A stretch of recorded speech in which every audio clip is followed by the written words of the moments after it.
Welcome back.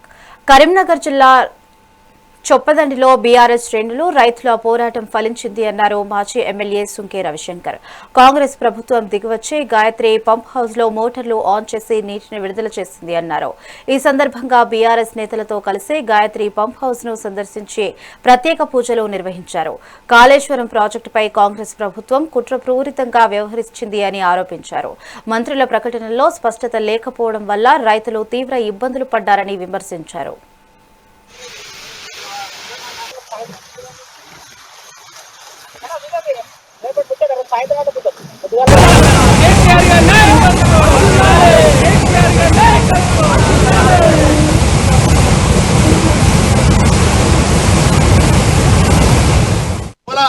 Nageswararao ఏమో నీళ్లు రావు, వరి మాత్రం వేయద్దు, దమన వర్షాల మీద ఆధారపడి వర్షాలు బాగుపడ్డాయని మీరు తప్పిపోయి మరి వరి గిట్ట వేస్తే మరి నీళ్ళు ఇచ్చే పరిస్థితే ఉండదనేది ఇలా తుమ్మల నాగేశ్వరరావు అంటారు. అంతేకాకుండా ఉత్తమ్ కుమార్ రెడ్డి ఏం చెప్తాడు, ఎన్డీఎస్ఏ రిపోర్ట్ రావాలి, ఎన్డీఎస్సీకి మళ్ళీ లేఖ రాయండి, మరి ఎన్డీఎస్ఏ రిపోర్ట్ వస్తేనే నీళ్లు విడుదల చేసే అవకాశం ఉంటుందని ఉత్తమ్ కుమార్ రెడ్డి మాట్లాడతాడు.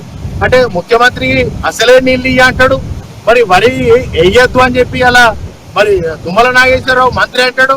ఇవాళ ఎన్డీఎస్ఏ రిపోర్ట్ వస్తేనే మరి నీళ్ళు ఇచ్చే అవకాశం ఉంటుందని ఉత్తమ్ అంటే మా ముఖ్యమంత్రిది ఒక మాట, మరి వ్యవసాయ శాఖ మంత్రిది ఒక మాట, మరి అదే విధంగా నీళ్ళ శాఖ మంత్రిది ఒక మాట. మరి ఎవరి మాట ప్రజలు ఇక్కడ తెలంగాణ రైతాంగం నమ్మాల్సినటువంటి పరిస్థితి ఉందో. ఎన్డీఎస్ఏ ఒకటే చెప్పింది, ఎన్డీఎస్ఏ మీద నెపం పెట్టి తెలంగాణ రైతాంగాన్ని ఇవాళ మోసం చేసే ప్రయత్నం కాంగ్రెస్ ప్రభుత్వం చేసింది. ఎన్డీఎస్ఏ ఏం చెప్పింది, బారాజులదే మాదే బాధ్యత, కేవలం బారాజుల బాధ్యత మాది మాత్రమే, కానీ ఇవాళ ప్రాజెక్టులు నడుపుకునేటువంటి బాధ్యత, నీళ్ళు ఇచ్చే బాధ్యత ప్రభుత్వం, ఆ రాష్ట్ర ప్రభుత్వం బాధ్యత ఉంటుందని ఎన్డీఎస్ఏ పూర్తి రిపోర్ట్ ఇచ్చింది.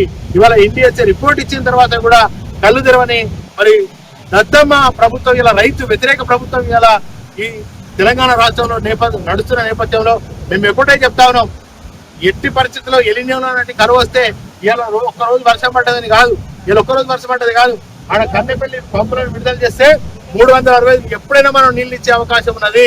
ఆడ కుండ బిందెల నీళ్ళు ఉన్నట్టు ఎప్పుడు మనం గ్లాసు నింపుకొని మరి వీళ్ళకి ఇచ్చినట్టుగా మనం ఇచ్చే అవకాశం ఉన్నా కూడా ఇవ్వకుండా ఇన్ని రోజులు మరి రైతాంగాన్ని ఇబ్బంది పెట్టినటువంటి పరిస్థితి జరిగింది. నాగేశ్వరరావు ఏమో నీళ్లు రావు, వరి మాత్రం వేయద్దు, దమన వర్షాల మీద ఏ ఎమ్మెల్యేని అడిగినా అక్కడ నీళ్లు లేని నీకెక్కడికి వస్తాయి అన్నాడు, అక్కడ నీళ్లు లేని నీకెక్కడికి వస్తాయి. పోషంపాట చెరువు వెళ్ళిపోయింది, గోదావరి వెళ్ళిపోయింది, దానికి తాగడానికే లేవు అని ఇక్కడ ఎమ్మెల్యేలు మాట్లాడు. కాంగ్రెస్ ఎమ్మెల్యేలు కూలిపోయిందని ఎట్లా వచ్చినాయి, తెలుగు పద్ధతి వచ్చినాయి, కూలిపోయిన అన్నట్టు. అక్కడ బిజీ కట్టాలి, బిజీ పైన ఇవ్వద్దు. ఇది వర్ష బిల్లు కాదు, ఏం కాదు, కూలినాయి అనుకుంటా వచ్చే రైతు అనవసరంగా ఇదే ఇచ్చుకోదు. ఒక నెల ముందు 20 రోజుల కింద ఇస్తే కొంతమంది రైతులు బతుకుతారు కదా, నువ్వు ఎందుకు, నువ్వు గెలిచేందుకు. ఏ ఎమ్మెల్యేని అడిగినా